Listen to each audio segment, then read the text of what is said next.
Fair warning, this has to do with a disturbing topic.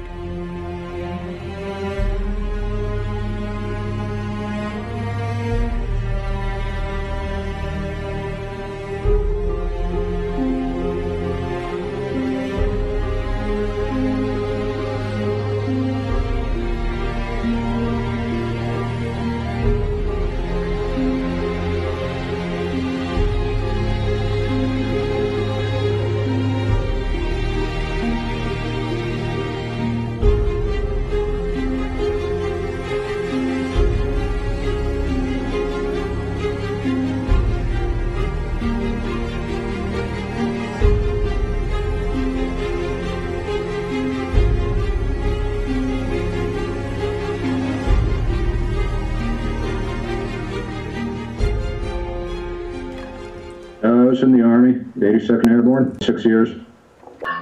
In 02, in the surface warfare community, a lieutenant junior grade. Oh, I was in the Air Force for a very short period of time. 2 months. 2.5. Sexual assault, depending on how you look at it, and in the military, it's still kind of gray. You're taught very quickly that you don't ask questions. You just essentially do what you're told. In basic training throughout your military service, a number of legal issues are covered repeatedly. I don't remember all of them, but I'm assuming that sexual assault was one of them. We hold, annual sexual assault training. It's mandatory, but that's the Navy, I think, just trying to cover its butt. I don't think it's really taken as seriously as it should. There's always somebody assigned to give this training, and usually it's like a little PowerPoint that they're clicking through, I think the way that it's being delivered is bad. It's got to be stressed from high up, but like in your unit, and it's got to be taken seriously. It never was spoken of, and that's the big emphasis. Never spoke of what to do if something happened. Never spoke of anything involved with it, because it didn't happen. 2 months we had about 1 hour dedicated to it. Not even, maybe half an hour. In the first week, half an hour was it. They just don't go over it. They treat it, I think, just by the bare minimum. Overall, I'd say not very often. I say it's pretty common.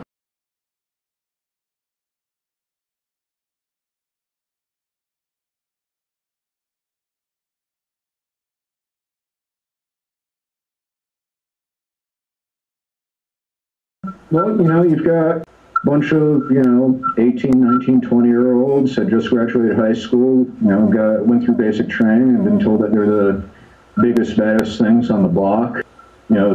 Certain situations where, like, deployments can be a pretty sexually frustrating time. So if I had to guess what factors would cause the highest instance rate, mixed genders, high-stress deployments, and some isolation from supervision. You almost subjugate her to becoming a symbol of what you're not having, which is sex. Like, she becomes a walking sex symbol for you. Even if she's in sweats just like you, I can only speculate about what it would be like on the field, any kind of wartime stress. If I had to guess, I would assume either the Army or the Marines in units that have mixed genders, really because, unlike the Air Force or the Navy, you have the opportunity to get away from the official chain of command. Marine Corps or the Army, Corps would be number one. It sounds like the Air Force is probably one of the least prone, but I could say that, like, if the Army was a set number, the Marines was a set number, then probably the Air Force would be like half of what it is in the Army. And I think the Marines and the Marines and Air Force are pretty close. I know that the Navy has a lot of trouble with, all these guys on a sub stuck with maybe 5 girls for 6 months before they get to go home and see their wives. It might even be as frequent as the Army. It's hard to say.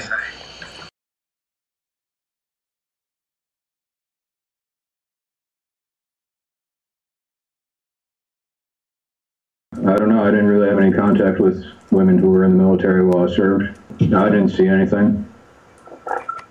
In my experiences, less for men and women and more for men and women.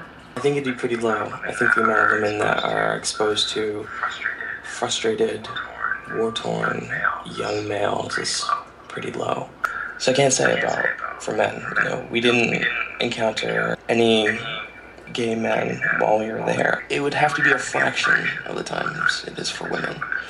The assumption is that because they're separating boys from girls, that nothing could go wrong with that. Gay people don't exist. There's no belief that straight men who are extremely sexually frustrated would sexually assault another straight man.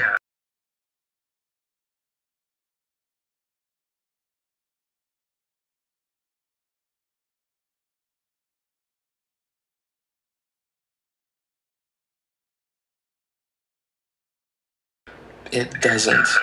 It's very evident that the military doesn't do wrong, whereas it does. There's a number of channels that you can use if you know about a sexual assault. First, there's a chain of command. If nothing gets resolved through there, there's also the military police and the JAG office. It would be frowned upon, definitely. Get caught and you would definitely go to jail. Really, the Navy has cracked down big time, and awareness was kind of out there, just about stop sexual assault.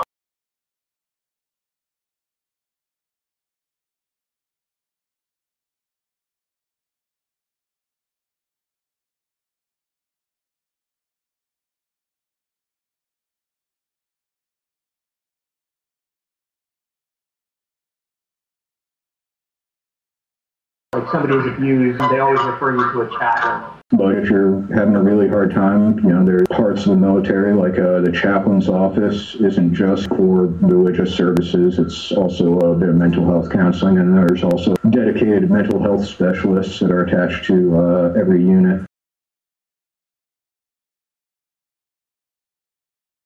Members of the Defense Task Force on Sexual Assault in the Military Services briefed a congressional subcommittee Wednesday on the results of their 16-month examination on prevention and response to sexual assault in the military. The task force members said progress has been made, but fundamental challenges remain. Our task is daunting. We recruit from a society where sexual assault is one of the most underreported crimes. And we do understand that there's more to do, and we will welcome your continued attention and oversight. The task force members told the committee the DoD needs career-long training on the topic of sexual assault response, and not just for bystander intervention, but also for first responders and leadership.